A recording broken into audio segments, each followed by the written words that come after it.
kan orang Cina itu 3, judi, perempuan, minum. Aduh, Maiden berontak gitu. Aduh, kayaknya nggak bener nih. Ngelihat koko-koko suka mabok, suka ini, aduh pusing dah. Anak kesel campur pengen independen gitu kan. Udah akhirnya minggat ke Jakarta, bawa apa ya? Bawa duit, ada sih bawa duit 36.000 isi. Inna ad-dina 'indallahil Islam.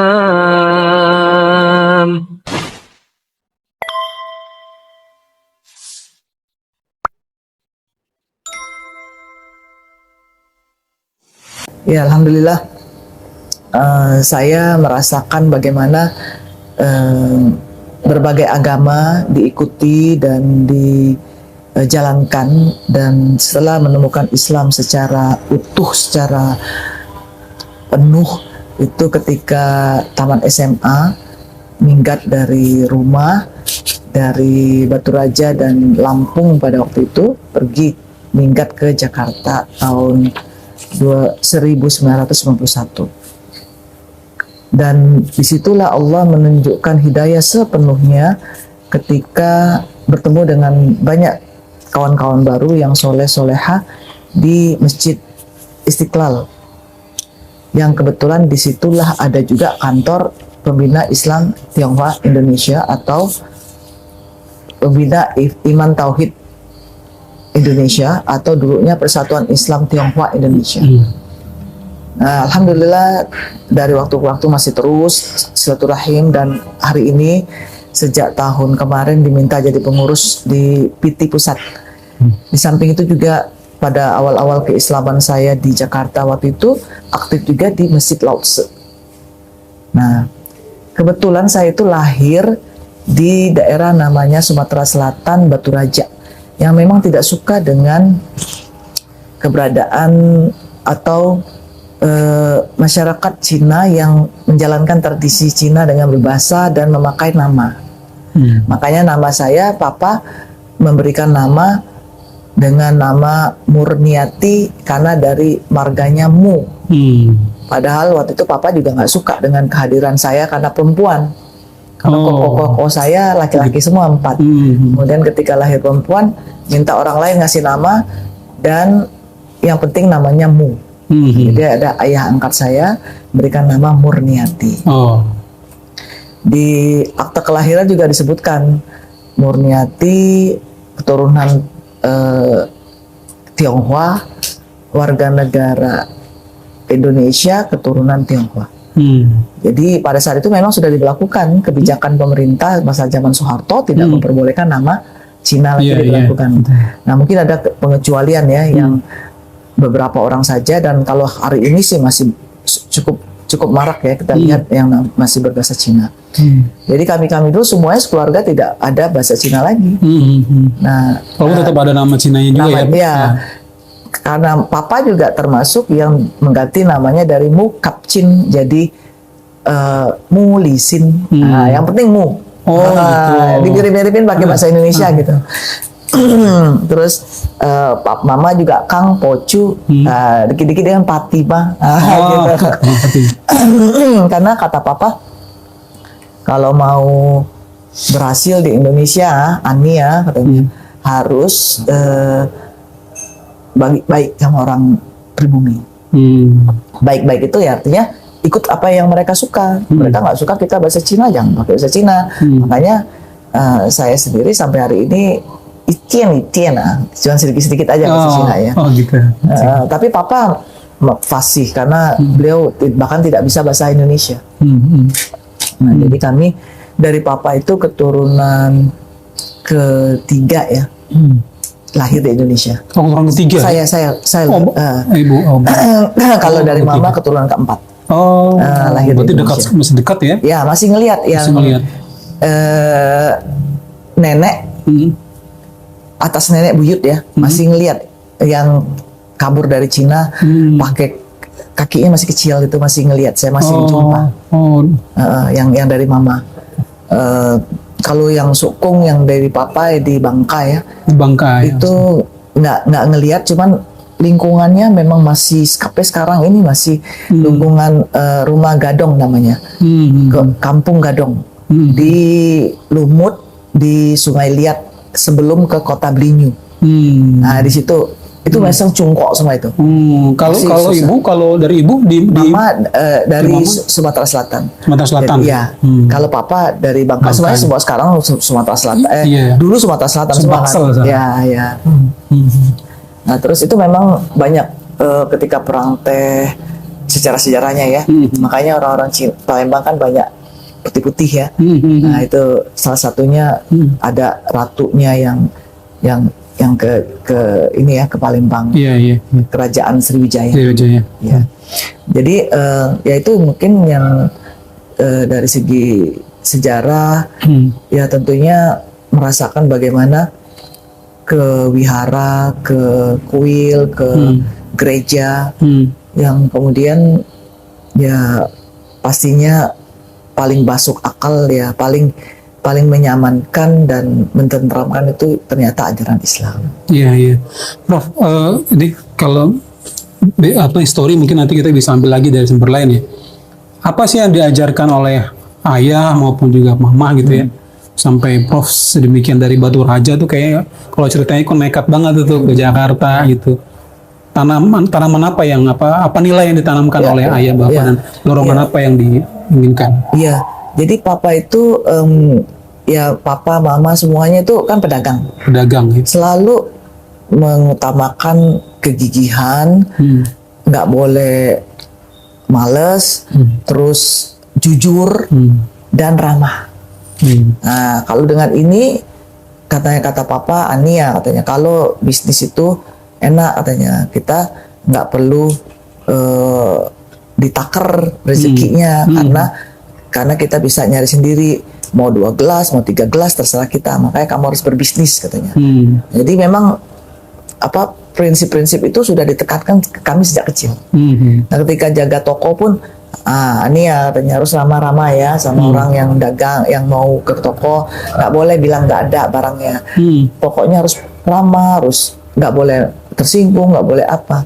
Terus ketiga jujur. Kalau misalnya dia bilang, kan kalau dulu kan duit itu kadang-kadang sudah dikasih kita, uang saya berapa ya, kadang-kadang dia lupa tuh.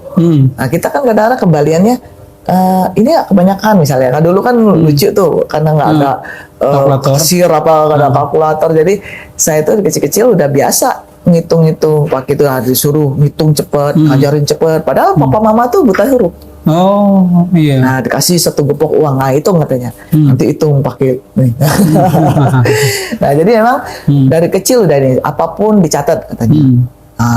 Nah ternyata ketika masuk Islam semuanya ada di surah Al-Mutaffifin, nggak boleh kita mengurangi timbangan. Di surah Al-Baqarah semuanya harus dicatat. Kalau nggak suruh orang lain yang nyatet, persis papa mama kan nggak bisa nyatet. Manggil notaris. Ini ada perjanjian utang piutang sama jenderal itu. Coba katanya bacain katanya. Madam ingat banget. Ya antara Mukapcin nomor pihak pertama, pihak kedua. Kecil-kecil udah diajarin tuh. Karena kami sekolah kan. Jadi papa apa bilangnya? Oke, pasal itu apa katanya? Pasal itu apa? Jadi ingat gitu ya. Kok sekarang justru umat Islam nggak terlalu peka sama catatan-catatan. Jadi ternyata beliau bukan beragama Islam tapi sudah menjalankan ya bagaimana kita ramah kepada pembeli. Rasulullah SAW kan begitu luar biasanya sidik, amanah, potona, tablighnya gitu. Nah kira-kira itu yang prinsip itu yang diajarkan kita umat Islam, sidik, amanah, potona, tabligh itu ada semua dalam keluarga Cina yang berdagang. Ya berarti kan sebenarnya Prof sendiri ketika itu akan meneruskan usaha dagang. Iya. Tapi kemudian malah lari ke itu dia karena Jakarta tuh. Saya tuh paling pinter. Terus satu keluarga ya. Sampai sekarang yang lain nggak tamat SMA semua. Oh gitu. Jadi banyak 9 saudara yang masuk ke universitas cuman madam. Paling pinter, paling suka belajar. Prof yang anak keberapa? Anak kelima. Yang lain-lainnya nggak ada yang kuliah, nggak pernah ngerasain. Tapi jadi pengusaha semua jangan-jangan. Memang dagang-dagang semua. Dagang semua ya. Ya jadi kemudian kenapa lah memilih lari itu? Ya karena habis Nah ini dia, di balik yang tadi sidik amanah fatona tabligh itu kan karena akidahnya nggak ada, yang mereka ya tetap kan orang Cina itu 3, judi, perempuan, minum. Aduh, madam berontak gitu. Aduh, kayaknya nggak bener nih. Ngelihat koko-koko suka mabok, suka ini, aduh pusing dah. Judi, aduh, nggak kuat gitu, nggak kuat. Kayaknya berontak karena kita mungkin madam kebetulan ngelihat teman-teman itu yang muslim taat. Suka Teman sekolah tuh? Teman sekolah. Jadi suka ke rumahnya belajar cepat-tepat, belajar untuk ke TVRI.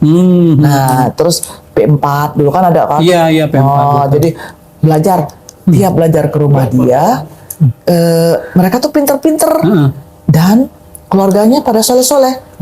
Melihat mereka cium tangan, kata madam, aduh kayaknya saya nggak ada deh cium tangan kayak gini di rumah. Semuanya sibuk Cina, duit gitu kan. Terus ya madam, aduh kayaknya berontak gitu ya, kayaknya mereka kayaknya nggak ada tuh yang mabok-mabokan, yang judi. Kebetulan memang Allah tunjukkan keluarga yang baik-baik. Sampai hari ini keluarga itu baik-baik semua tuh. Sampai sekarang tuh, kontak terus masih terus mereka. kontaknya. Jadi cium tangan, sholat jamaah, enak banget ya.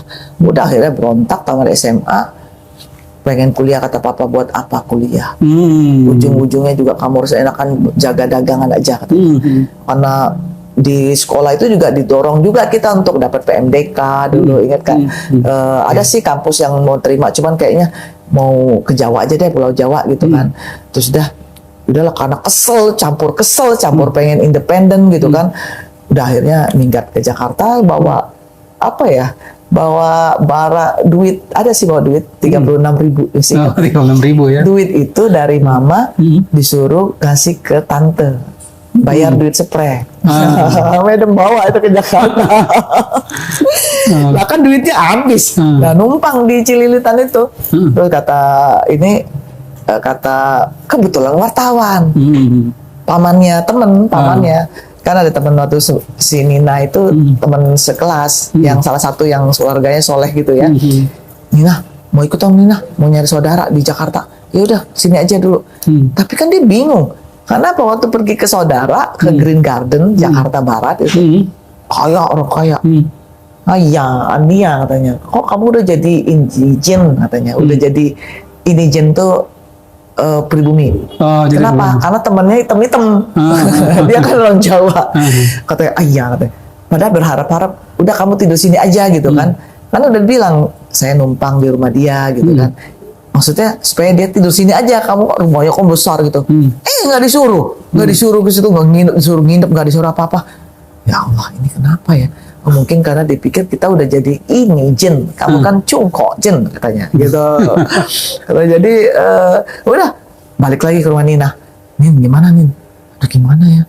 Tidurnya di mana coba? Itu tidurnya di kursi komputer, di ruang komputernya pamannya. Lah gitu, gimana kamu perempuan habis lagi gadis-gadis gitu kan? Kamu nggak boleh di sini. Ya udah besok saya cari kerja di restoran atau di mana, saya cari kos-kosan aja. Gaya banget dah. Nggak mau balik tuh. Udah akhirnya kata wartawan gini aja, saya telepon ke Persatuan Mu'alaf. Nah, ada Persatuan Mu'alaf di Lautse. Tadi terus udah dikenalin, ada katanya orang tua angkat yang mau, katanya ibu angkat dia, tapi dia mau lihat dulu. Ada, tinggal dia di Tebet. Tapi itu sudah Prof sudah muslim. Nah, udah. Jadi udah percaya, belum syahadat, tapi udah percaya. Kan kami dari keluarga yang semua agama itu bagus. Jadi udah papa mama juga udah percaya sama Islam. Mereka udah syahadat, cuman ya tetap balik lagi gitu kan. Jadi memang semuanya percaya, ke gereja juga, ke Buddha juga. Ada kan orang yang malteis ya. Semua agama itu baik bagi keluarga kami itu. Semua agama baik. Yang penting jaga akhlak kita, artinya ya jaga tingkah laku kita, karena semuanya sama, Tuhan itu sama katanya gitu. Yaudah itu. Nah setelah dapat ibu angkat baru betul-betul syahadat di Istiqlal, dibuatin ijazah sertifikat. Itu sih yang betul-betul independen secara kafa, pengen jadi muslimah. Sejak saat itu, sejak ketemu ibu angkat itu Ustazah Iya. Chinese mualaf. Oh, Chinese Ustazah mualaf, ya. Komaria Baladrapte Gyoksing Hmm. dari Manado. Hmm.